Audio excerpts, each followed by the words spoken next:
안녕하세요. 저는 아름드리 문화재 지킴이 봉사단의 정예슬이라고 합니다. 반갑습니다.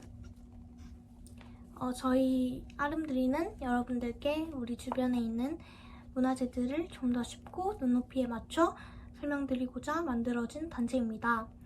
원래는 현장에 직접 가서 가이드 활동을 해드려야 하지만 요즘 코로나19로 인해 영상으로 찾아뵙게 되었습니다.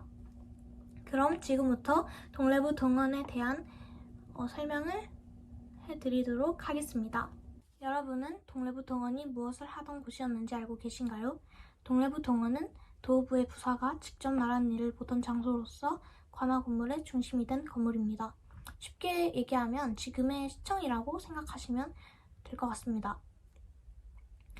현재 동래부 동원은 부산광역시 유형문화재 제1호로 지정되어 있습니다. 조선시대에 남아있는 단일 건물 중 가장 큰 규모이며 조선 후기의 전형적인 관화 건축 양식을 잘 보여주고 있습니다.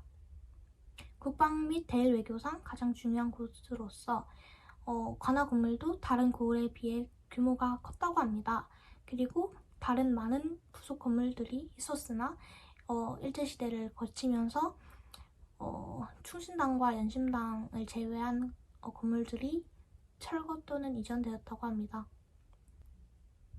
그럼 동래부 동원을 살펴보기 전에 조선시대 행정구역에 대해서 잠깐 알아보도록 하겠습니다. 조선시대 행정구역은 태종 때 전국을 8도로 나누었습니다. 우리가 알고 있는 지금의 경상도, 경기도, 강원도, 충청도, 전라도 등이 그때 나누어진 것입니다. 그 밑에는 고을의 크기에 따라 약 330여 개의 군현을 두었는데 그 중에 하나가 동래부가 되는 것입니다. 조선시대에는 부산을 동래부로 불렀습니다. 지금의 양산시, 김해시, 부산시 등으로 나눈 것이죠. 이렇게 나누어진 부목군현에는 각각의 수령들이 파견되었습니다. 이 수령들은 일반적인 행정 업무들을 처리하였습니다.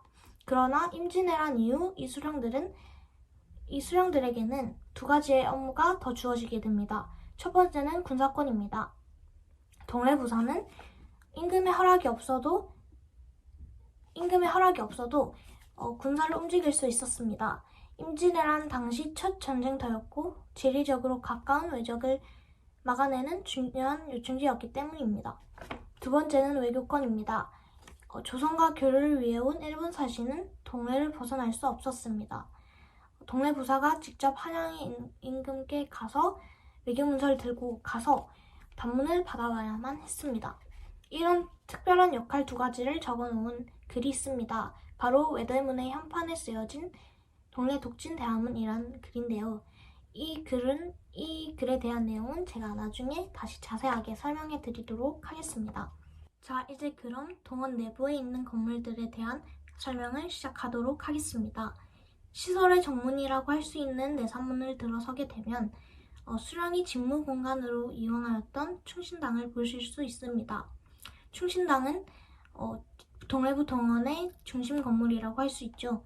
1636년 동래부사 정량필이 창건하였으며 1711년 동래부사 이정신이 충신당이라는 현판을 걸고 조선 말기까지 사용해왔다고 합니다. 지금의 충신당은 정면 7칸, 측면 4칸의 팔짝지붕 건물입니다. 이곳 충신당의 경우 일제에 의해서 동래부에서 격화된 동래군의 청사로 사용이 되었기도 하고 1973년 동래군이 양산군에 편입이 되면서 양산군 보건소 동부지소로 사용이 되는 수모를 겪기도 하였습니다. 원래는 좌우에 방이 있고 가운데 대청을 두어 가운데 대청에서 수령이 공무를 처리하였습니다. 그러나 지금은 아쉽게도 벽면, 천장, 마루 등이 많이 개조되었습니다. 다음은 연심당입니다. 연심당은 부사의 관사 또는 이후 예방 현공방 등의 관원들이 대기소로 쓰던 곳입니다. 육방은 수령을 보좌하는 역할을 하였던 지방의 향리들입니다. 연심당 바로 옆에 위치한 독경당은 부사들의 휴식 공간으로 쓰였습니다. 지금 현재 독경당에서는 동래시장의 옛 모습과 동래부사 행렬의 모습, 임진왜란 시 북한 묘비를 가지며 임금님께 충절을 내비친 송상현 부사, 그리고 가족과 나라를 지키기 위해 낙과 괭이, 심지어 맨손으로 총과 칼을 든 외적들과 싸운 동래군의 모습이 모형으로 재현되어 있습니다. 다음은 천주원입니다. 천주원은 부사의 경호를 맡았던 비장의 초소입니다. 즉 호위무사들이 여기에 머물렀다고 생각하면 되는 것이죠. 지금의 경호원들이 머무르는 곳으로 알면 좀 더 쉬울 것 같습니다. 천주원 바로 뒤에 있는 건물이 고마청입니다. 고마청은 민가에서 징발한 말을 관리하던 곳입니다. 여기서 조선시대에서는 말을 이동수단으로 썼던 걸 알 수 있죠. 말은 조선시대의 중요한 이동수단이었기 때문에 관아에서 관리를 했던 것입니다. 그 다음으로 동래부 동원에서 유일하게 이중 누각으로 만들어진 망미루입니다. 망미루는 1742년 동래부사 김석일이 세웠다고 합니다. 면방에 파견된 수령이 임금에 대한 그리움을 달래기 위하여 세웠다고 전해지고 있습니다. 또한 망미루에서는 동래 읍성의 사대문을 여닫는 시각을 알리는 큰 북이 걸려 있었다고 합니다. 그러나 현재 이 북은 충신당으로 옮겨져 있습니다. 그리고 이건 저도 몰랐던 사실인데 이 망미루가 1919년 3.1운동, 동래의 3.1운동의 시작이었다고 합니다. 이 누각에서 만세 삼창으로 시작이 되었다고 하네요. 마지막으로 완대원입니다. 완대원은 부사의 휴식 공간입니다. 독경당과 같죠? 1636년 동래부사 정량필이 충신당과 함께 지었으나 일제강점기를 거치면서 사라졌습니다. 그러나 다행히 2018년에 새로 복원하여 현판식을 하였다고 합니다. 동래부 동원에는 일제강점기에 사라져 현재 복원 예정인 건물들도 많습니다.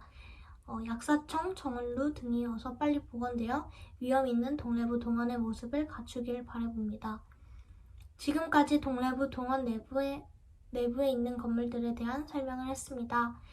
그럼 마지막으로 제가 아까 하다 말았던 동래부 동원 외대문에 대한 설명을 하고 마치도록 하겠습니다.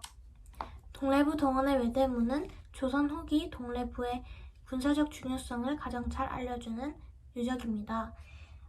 조선 후기에 동래부는 일본과 가까운 거리에 있었기 때문에 국방과 외교상 중요한 곳이었습니다. 때문에 다른 고을에 비해 관할 수도 많았고 규모도 컸습니다. 이 문의 첫 건립은 1636년 동래부사 정량필이 동래부 동원을 건립할 때 함께 건립하였다라고 추정되고 있습니다. 원래 동래부 동원의 대문으로 망미루 뒤쪽에 있었던 것을 일제시대에 시가지 정리를 하면서 연고도 없던 금강공원으로 옮겨졌다가 2014년 8월 15일 동원 경내 지금의 자리로 옮겨졌습니다. 동래 독진대하문이라는 글을 보셨나요? 이 글은 임진왜란 이후 동래부의 군사권이 독립되었음을 알리는 명칭입니다. 그만큼 동래부 동원이 특별하고 다른 지역의 동원보다 격이 높았음을 알려주기도 합니다. 여기서 저희 설명은 마치도록 하겠습니다.